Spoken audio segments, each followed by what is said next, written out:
Mga Kawikaan Kabanata 27. Huwag ipagyayabang ang araw ng bukas, pagkat di mo alam kung anong magaganap. Hayaan mong iba ang sa iyo'y pumuri at ang sariling bangko'y huwag mong buhatin. Ang bato ay mabigat, ang buhangin ay may timbang, ngunit mas mabigat ang kaguluhang dulot ng kamangmangan. Ang galit ay mabagsik, ang poot ay mabangis, ngunit ang pagseselos ay may ibayong lupit. Hindi hamak na mabuti ang harapang paninita, kaysa naman sa pag-ibig, ngunit ito'y lihim pala. May pakinabang sa hampas ng tapat na kaibigan kaysa halik ng isang kaaway. Ang taong busog ay tatanggi kahit sa pulot-pukyutan, ngunit sa taong gutom, matamis kahit ang ampalaya. Ang taong lumaya sa kanyang tahanan, tulad ng ibong sa pugad ay lumisan. Ang langis at pabango'y pampasigla ng pakiramdam ngunit ang kabalisahay pampahina ng kalooban. Huwag mong pababayaan ang iyong kaibigan, ni ang kaibigan ng iyong magulang.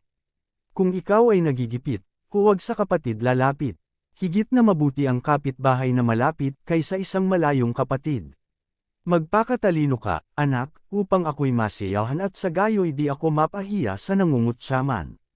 Alam ng matalino kung may panganib at siya'y nag-iingat, ngunit di ito pansin ng mangmangkaya siya'y napapahamak. Kunin mo ang kasuotan ng sinumang nananagot para sa iba, at siya ang pagdusahin mo dahil sa pag-ako sa di niya kilala. Ang pahiyaw na pagbati bilang panggising sa kaibigan ay para ng sumpang binibitiwan. Nakakaya mo ang asawang masalita tulad ng ulan na ayaw tumila. Mahirap siyang patigilan, para kang dumadakot ng langis o pumipigil sa hangin. Bakal ang nagpapatalim sa kapwa bakal at isip ang nagpapatala sa kapwa isipan. Ang nag-aalaga sa punong igos ay makakakain ng bunga niyon, ang aliping may malasakit ay pararangalan naman ng kanyang Panginoon. Kung paanong ang mukha ay nalalarawan sa tubig, sa kilos naman nahahalata ang iniisip. Ang nasa ng tao'y walang katapusan, tulad ng libingan, laging naghihintay. Dinadalisay sa apoy ang ginto at pilak, ngunit ugali ng tao ay makikilala sa gawa araw-araw. Bayuhin mang parang bigas ang isang taong mangmang, hindi rin maaalis ang kanyang kamangmangan.